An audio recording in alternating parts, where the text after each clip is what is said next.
Here is how to measure if you are above average rich at your current age and income level now compared to people around you. Go to Starbucks coffee bean and ask 10 well-dressed patrons who order overpriced coffee if they consider themselves to be rich.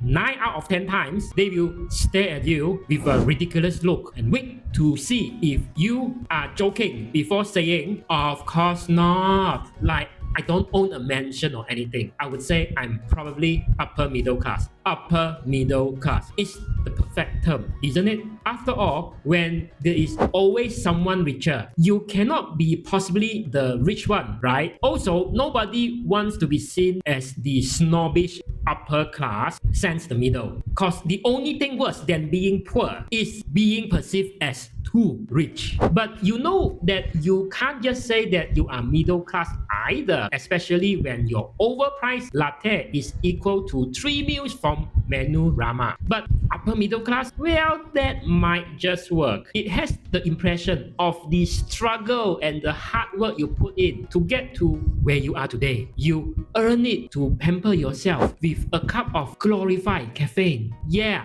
I live a comfortable life, but inflation made me have no savings. I might vacation in Japan, but I'm not flying first class low. My parents paid for my Monash or Sunway U degree locally. They didn't send me overseas though. So what does upper middle class actually means? You can think of it as individuals earning between 8,700 to about 11,000 a month. And considering that the median income for skilled worker is slightly less than 5,000, not to forget a so-called upper middle class average income in KL is almost double to triple in East Malaysia, on top of states like Kelantan, Terengganu, Pahang, Perak, Kedah, and Perlis. And if you're earning more than 20,000 a month, you are the top 1% taxpayers in Malaysia. Of course, if you ask someone who earns 20,000 a month in KL or even 15,000 a month in JB, if they are rich, they will be bursting out laughing in your face sarcastically. So what's up with the disconnect between perception and reality? Why do people who are objectively rich by statistics not feel that way? The answer boils down to two things. First, we believe that being perceived as rich is bad. You want to be successful, but you do not want to look like you are richer than everyone in your social circle. Humans are tribalistic. We desire to be part of the in-group. The moment your peers perceive that you are rich, you are figuratively the enemy, the 1%. You got a bounty on your head, a target on your back. People be like, your wealth could be ill-gotten or must have come at someone else's expense, or it's your fault that the wealth inequality and pay gap is getting wider. The analogy is in a car racing game like Need for Speed. No one cares about the person in the second place, but as soon as you jump to the first, everyone is gunning for you. Everyone wants to knock you back. If you want to avoid being targeted or being isolated, it is quite literally in your best interest to not be rich, or at least not appear rich. However, it becomes a problem